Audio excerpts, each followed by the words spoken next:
بسم اللہ الرحمن الرحیم نحمدہ ونصلی علی رسولہ الکریم اما بعد فقد قال اللہ تعالی فی القرآن المجید اعوذ باللہ من الشیطان الرجیم بسم اللہ الرحمن الرحیم لقد کان لکم فی رسول اللہ اسوۃ حسنہ صدق اللہ العلی العظیم۔ محترم ناظم مدرسہ، معلمات، طلباء اور عزیز طالبات، اللہ کا شکر ہے کہ اللہ سبحانہ و تعالیٰ نے ہم سب کو دین کی نسبت پر یہاں بیٹھنے کے لیے قبول کیا ہے۔ اللہ تعالیٰ اس بیٹھنے میں برکت عطا فرمائے اور جو کچھ کہا جائے اور سنا جائے اس پر عمل کرنے کی ہم سب کو توفیق عطا فرمائے۔ آج کی مجلس کے لیے میں نے ایک چھوٹی سی آیت کا انتخاب کیا ہے۔ کہنے کے لیے الفاظ کے اعتبار سے چھوٹی سی آیت ہے، بلکہ پوری آیت بھی نہیں، آیت کا ایک ٹکڑا ہے، لیکن اپنے اندر ایک سمندر سموئے ہوئے ہے۔ اللہ سبحانہ و تعالیٰ فرماتے ہیں کہ لقد کان لکم فی رسول اللہ، تمہارے لیے رسول اللہ کی زندگی میں اسوہ ہے۔ اسوہ کہتے ہیں نمونہ کو، ماڈل کو، آئیڈیل کو، مثال کو۔ تو رسول اللہ صلی اللہ علیہ وسلم کی زندگی تمام مومنوں کے لیے، تمام مسلمانوں کے لیے نمونہ ہے۔ جب ہم کوئی کام کرتے ہیں، دینی کام ہو یا دنیاوی کام ہو، تو ہم دیکھتے ہیں کہ فلاں نے کیسے کیا، فلاں نے کیسے کیا۔ مثال کے طور پر شادیاں ہوتی ہیں تو اپنے رشتہ داروں کو دیکھتے ہیں کہ انہوں نے اس طرح انتظامات کیے تھے، اس طرح مہمانوں کی خدمت کی تھی، اس طرح کھانا تیار کیا تھا۔ تو اس کو ماڈل بنا کر کے یہاں بھی کوشش کی جاتی ہے کہ اسی طرح ہم، بلکہ اس سے اچھے انداز پر ہم کام کریں۔ تو دنیا کے اندر ہم نقل اتارتے ہیں، تو دین کے اندر اگر نقل کرنی ہے تو صرف اور صرف رسول اللہ صلی اللہ علیہ وسلم کی زندگی ہے کہ ان کی زندگی کو پیش نظر رکھتے ہوئے ہم کو کام کرنا پڑے گا۔ خوشی کا کام ہو، غمی کا کام ہو، عزت کا کام ہو، ذلت کا کام ہو، کوئی بھی کام ہو، ہمیں رسول اللہ صلی اللہ علیہ وسلم کی زندگی میں اس کا نمونہ دیکھنا پڑے گا۔ اللہ سبحانہ و تعالیٰ نے اپنے رسول کی زندگی میں نمونہ رکھا ہے۔ تو چونکہ اب سیرت کا موسم چل رہا ہے، ربیع الاول کا مبارک مہینہ چل رہا ہے، گلی گلی اور محلے محلے میں رسول اللہ صلی اللہ علیہ وسلم کے ذکر خیر سے تمام مومنین اور مومنات فیض اٹھا رہے ہیں۔ اس لیے ہم نے حافظ صاحب سے اجازت لی کہ آج کی اس مجلس کے اندر بھی سیرت ہی کے عنوان سے کچھ روشنی ڈالنے کی کوشش کی جائے گی۔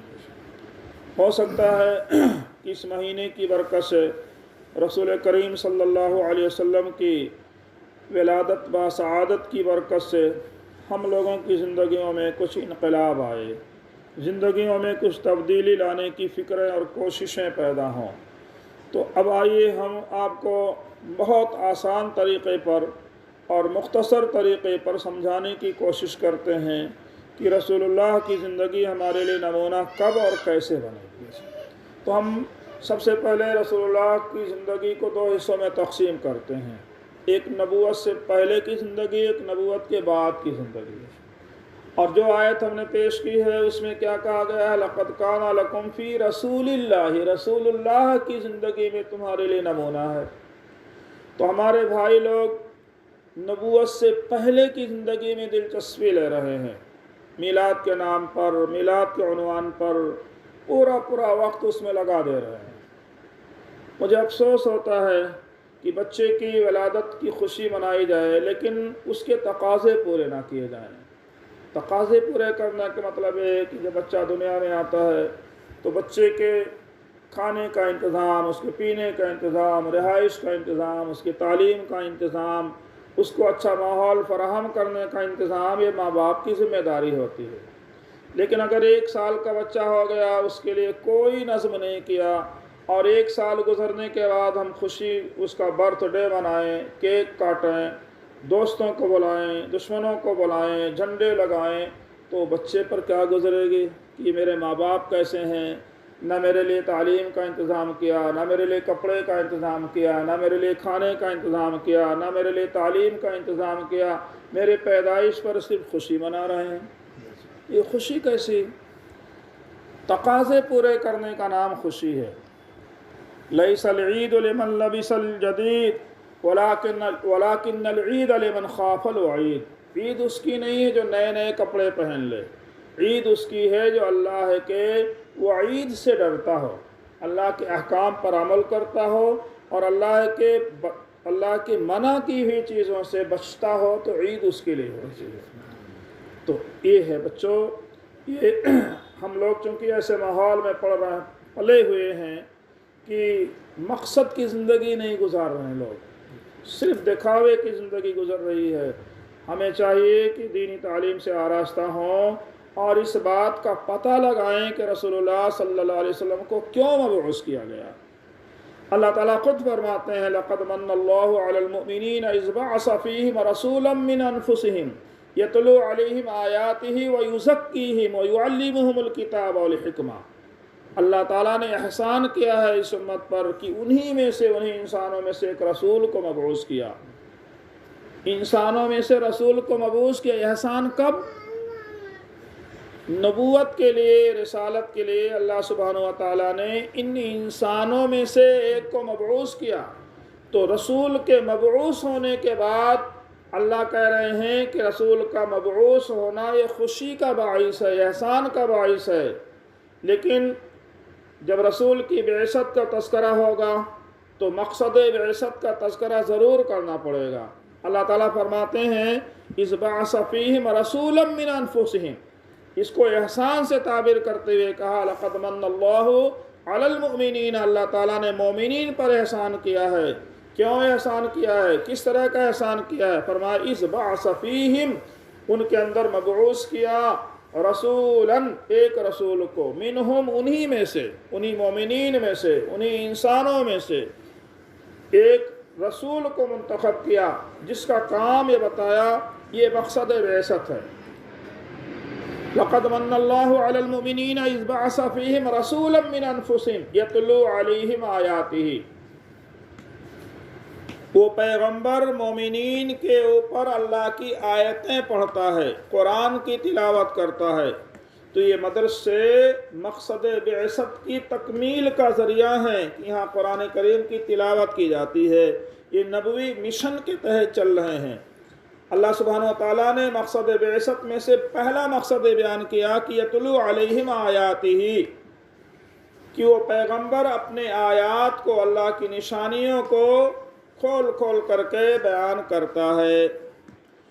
تو مقصد بعثت رسول اللہ صلی اللہ علیہ وسلم کے مقصد بعثت میں سے ایک تعلیم قرآن، قرآن کریم کی تعلیم ہے، اللہ کی آیات، اللہ کے احکام کی وضاحت کرنا ہے، حلال و حرام کی پہچان کرنا ہے، یہ دیکھنا ہے کہ رسول اللہ صلی اللہ علیہ وسلم نے یہ چیز کیا کہ نہیں کیا، رسول اللہ صلی اللہ علیہ وسلم نے یہ چیز کھایا کہ نہیں کھایا، رسول اللہ صلی اللہ علیہ وسلم کا مہمانوں کے ساتھ کیسا برتاؤ ہوتا تھا، رسول اللہ صلی اللہ علیہ وسلم کا اپنی ازواج کے ساتھ کیسا برتاؤ ہوتا تھا، رسول اللہ صلی اللہ علیہ وسلم کا دوستوں کے ساتھ کیسا برتاؤ ہوتا تھا، رسول اللہ صلی اللہ علیہ وسلم کا بچوں کے ساتھ کیسا برتاؤ ہوتا تھا۔ یہ ساری چیزیں دیکھیں گے تو معلوم ہوگا کہ تعلیم کتاب ہے، تعلیم کتاب۔ وَيُزَكِّيهِمْ، ایک مقصد اور بیان کیا اللہ سبحانہ و تعالیٰ نے مقصد بعثت کا، مقصد بعثت کا ایک مقصد کیا بیان کیا، وَيُزَكِّيهِمْ، اور مومنین کے دلوں کا وہ تزکیہ کرتے ہیں۔ نبیوں کا کام ہوتا ہے کہ تزکیہ کرتے ہیں، تزکیہ کے معنی ہوتے ہیں پاک کرنا، صاف کرنا۔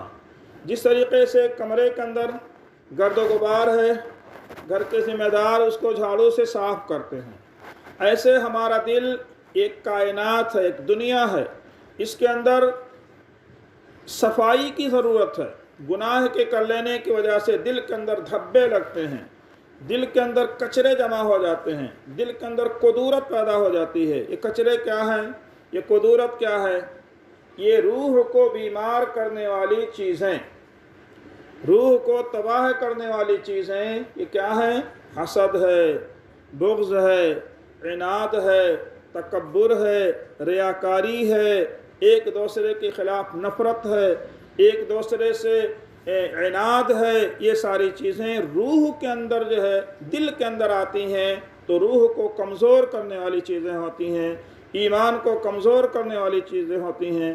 تو ان قدورتوں کو، ان تکبر اور اس حقد کو، اس جو ہے عناد کو دور کرنے کے لیے اللہ سبحانہ و تعالیٰ نے نبیوں کو ذمہ داری دی ہے کہ وَيُزَكِّيهِمْ، ان کا تزکیہ کریں۔ تو ہم جب سیرت کے تقاضے پر عمل کریں گے تو دل کے اندر قدورت نہیں ہونی چاہیے، دل کے اندر تکبر نہیں ہونا چاہیے، کسی کے خلاف عناد نہیں ہونا چاہیے، کسی سے دشمنی نہیں ہونی چاہیے، خیر خواہی ہونی چاہیے، بدخواہی نہیں ہونی چاہیے۔ تو یہ ساری چیزیں جب آئیں گی تو سیرت کے تقاضے پر ہمارا عمل ہوگا۔ تو دو چیزیں بیان کی گئیں، ایک تو یتلو علیہم آیاتہ و یزکیہم، دو چیزیں ہو گئیں۔ تو یہ دو چیزوں پر عمل کرنے کے بعد ہم سمجھیں گے کہ ہم سیرت کے تقاضے کو، بعثت کے تقاضے کو پورا کر رہے ہیں۔ آگے فرمایا گیا وَيُعَلِّمُهُمُ الْكِتَابَ وَالْحِكْمَةَ، اور وہ نبی کتاب اور حکمت و دانائی کی باتیں بتاتا ہے۔ تو یہ چار نصاب ہمارے سامنے آ گئے۔ ایک تو تلاوت قرآن جس میں فہم قرآن بھی ہے، دوسرے تزکیہ نفس، اپنے نفس کو پاک کرنا ہے، تیسرے کتاب کو پڑھنا، یعنی یہ جو نصاب ہمارا مقرر کیا گیا ہے دین کے علوم کو حاصل کرنے کا، یہ سب اس ضمن میں آ جاتا ہے۔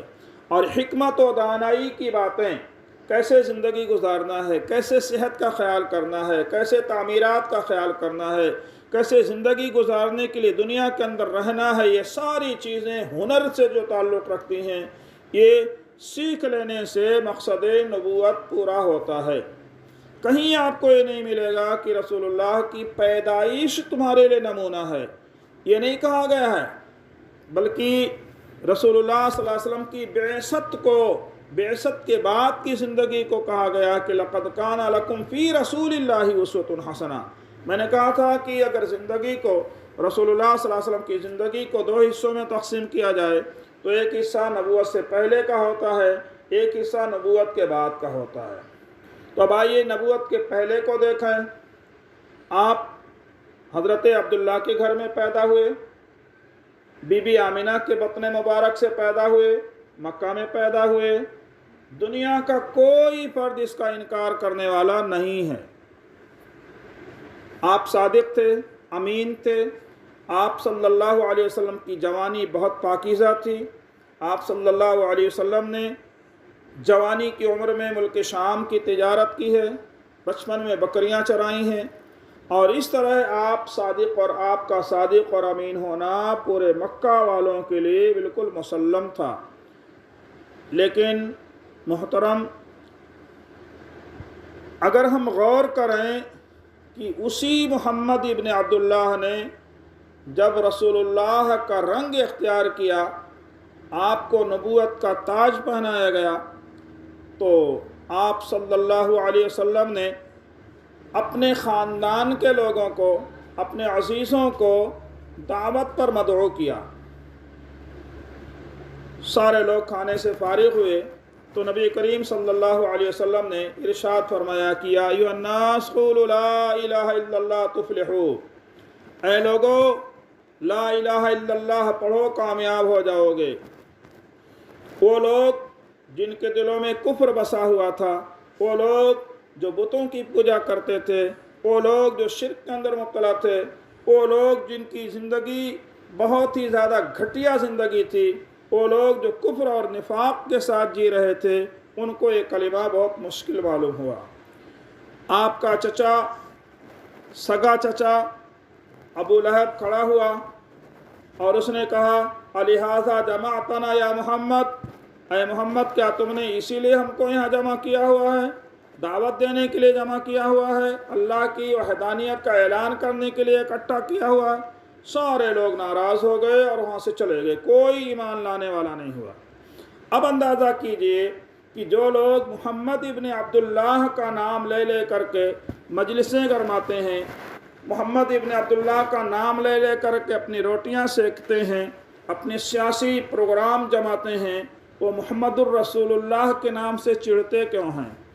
جب ان سے کہا جاتا ہے کہ لوگوں حرام کھانا بند کرو، حلال کھاؤ، چڑھ جاتے ہیں۔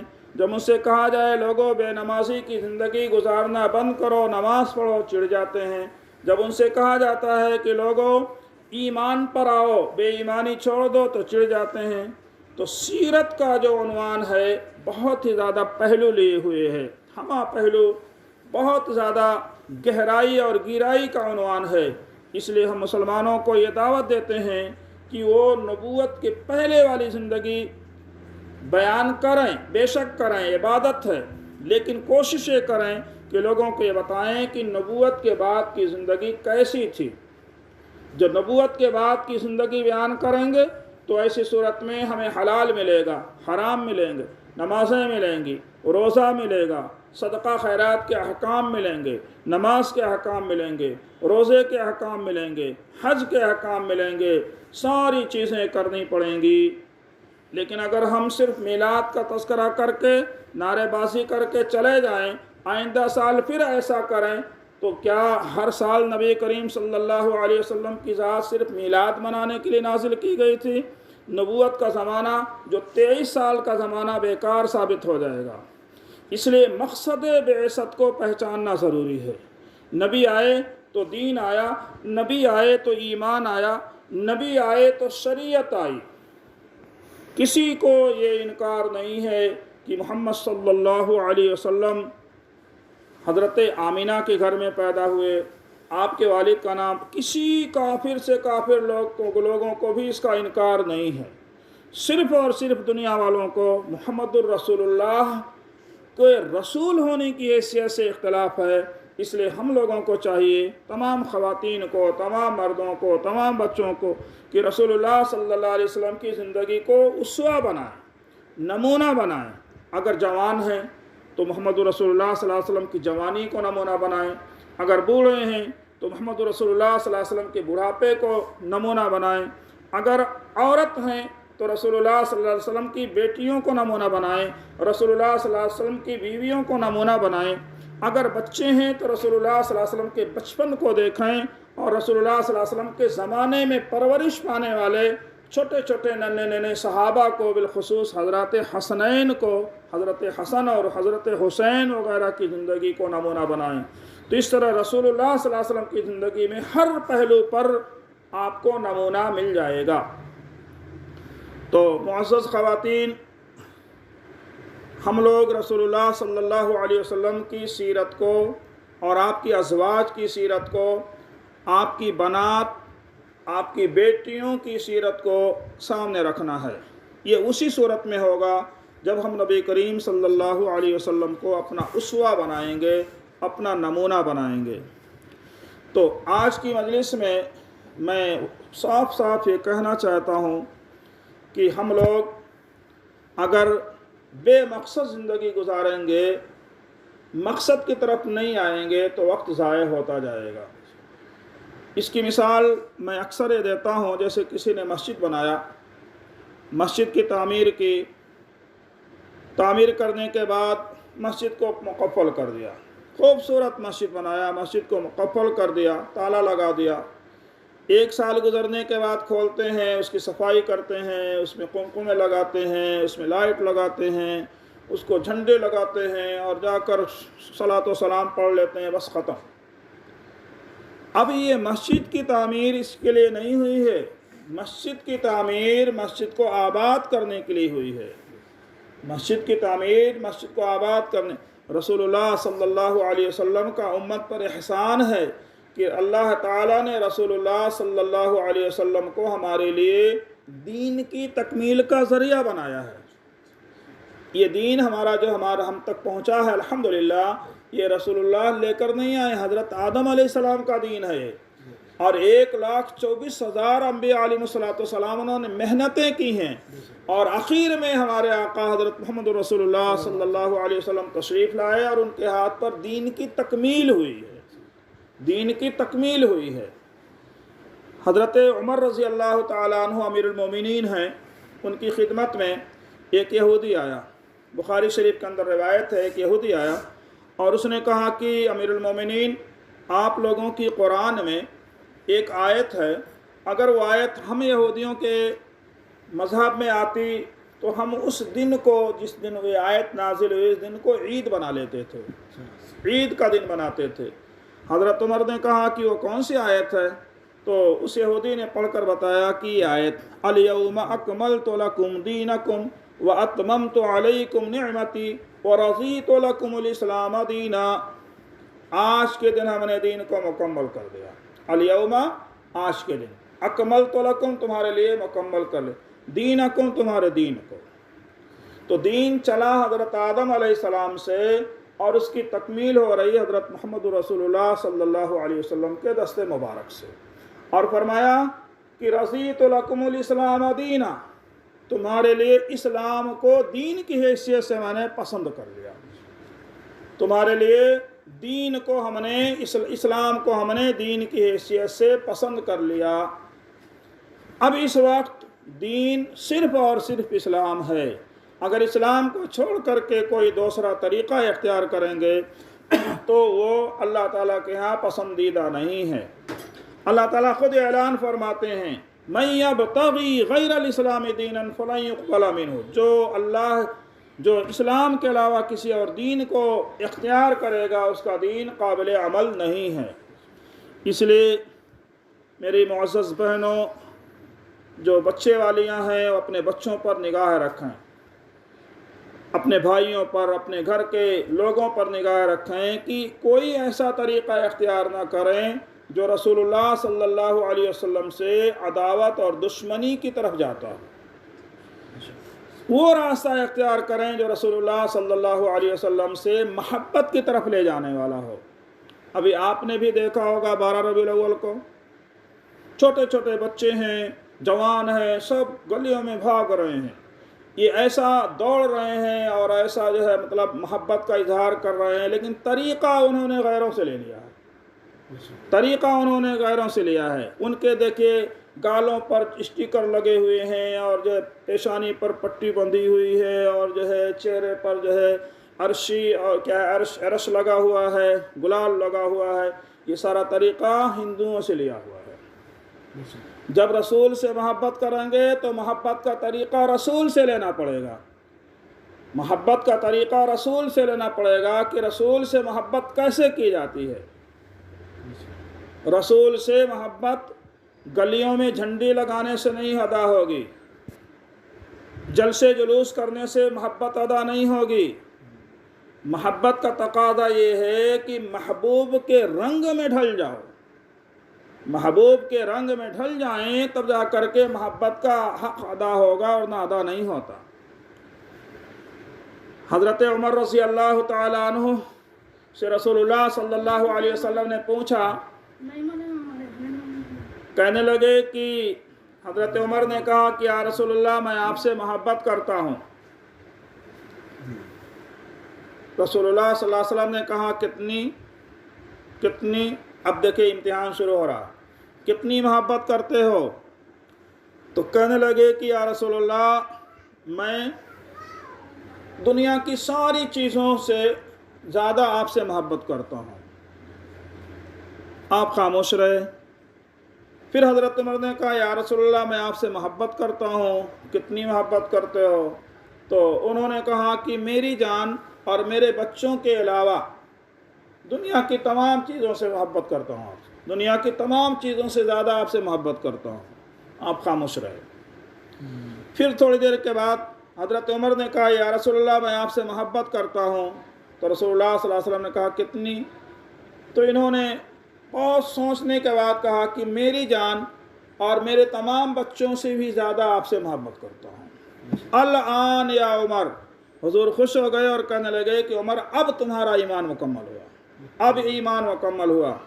اب ہم اس کے مطابق اپنی محبت کو دیکھیں کہ رسول اللہ صلی اللہ علیہ وسلم سے کتنی ہے۔ رسول اللہ صلی اللہ علیہ وسلم کا تقاضا یہ ہے، اللہ حکم دے رہے ہیں وَقَرْنَ فِي بُيُوتِكُنَّ وَلَا تَبَرَّجْنَ تَبَرُّجَ الْجَاهِلِيَّةِ الْأُولَىٰ، کہ اے عورتوں تم گھر میں رہو، پردہ کرو۔ اب ہماری بچیاں یا ہماری بہنیں کہیں ہم رسول کا طریقہ نہیں لیتے، ہمیں تو انگریزوں کا طریقہ چاہیے، ہمیں تو ہندوؤں کا طریقہ چاہیے، ہم سر کھول کر چلیں گے، ہم چہرہ کھول کر چلیں گے۔ یہ نقاب میں آنا تو غلامی ہے، نقاب میں آنا تو یہ تو غلامی کی علامت ہم سے نہیں ہو سکتا۔ آپ نے خود فیصلہ کر لیا کہ نبی کا طریقہ پسند نہیں، جس کو نبی کا طریقہ پسند نہیں وہ نبی کا بھی نہیں ہے۔ من اطاعنی فقد اطاعت، جس نے میری اطاعت کی فقد اطاع اللہ، اس نے اللہ کی اطاعت کی۔ ومن عصانی، جس نے میری نافرمانی کی اس نے اللہ کی نافرمانی کی۔ من اطاعنی دخل الجنہ، اللہ کے نبی نے فرمایا جس نے میری پیروی کی وہ جنت میں داخل ہوگا، اور جس نے میری پیروی نہیں کی اس نے انکار کیا، جنت میں داخل ہونے سے انکار کیا، فقد عصا۔ اس لیے میرے عزیز بہنوں، ہم سب کو دیکھنا ہے کہ ربیع الاول کا مہینہ آتا ہے تو ہمارے محبتوں کا امتحان ہوتا ہے۔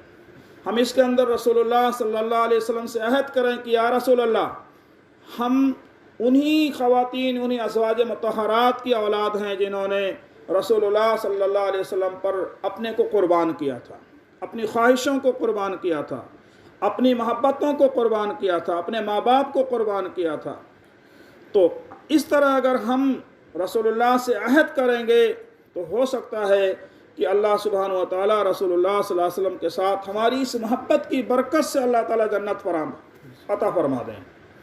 لیکن اگر ہم نے اپنے گھر میں غیروں کے طریقے کو رائج کر لیا، اپنے گھروں میں غیروں کے طریقے کو رواج دیا، رسول اللہ کے طریقے کو نکال دیا، تو ایسی صورت میں امید نہ رکھی جائے کہ ہمارا خاتمہ ایمان پر ہوگا۔ بہت خطرے کی بات ہے، بہت خطرے کی بات ہے۔ اس لیے یہ ربیع الاول کا مہینہ جو آتا ہے، ہم سب کو گھر گھر سیرت کے پیغام کو عام کرنا چاہیے۔ ہم خوش ہو جاتے ہیں کہ رسول اللہ کی ولادت کا تذکرہ ہو گیا، برکتیں آ گئی۔ بھئی گھر میں اگر کسی بچے کی ولادت ہو جائے تو کیا پوری زندگی بچہ ہی رہتا ہے؟ وہ کبھی جوان نہیں ہوتا، کبھی بالغ نہیں ہوتا، اس کی شادیاں نہیں ہوں گی، اس کے بچے نہیں ہوں گے، اس کے تعلیم و تربیت نہیں ہوگی۔ تو یہ میلادی لوگ جو میلاد بنا کر کے مطمئن ہو جاتے ہیں، سیرت کے نام پر چڑھتے ہیں۔ پہچان ہو گئی اہل حق اور اہل بدعت کی کہ وہ لوگ صرف میلاد کا تذکرہ کریں گے اور جو رسول اللہ والے ہیں سیرت کا تذکرہ کرتے ہیں۔ تو ہم کو رسول اللہ والا بن کر کے زندگی گزارنا ہے۔ ہم کو اپنی زندگی کے ایک ایک قدم کو رسول اللہ صلی اللہ علیہ وسلم کے قدم کے مطابق چلانا ہے، تو جا کر کے ہماری زندگی کامیاب ہوگی۔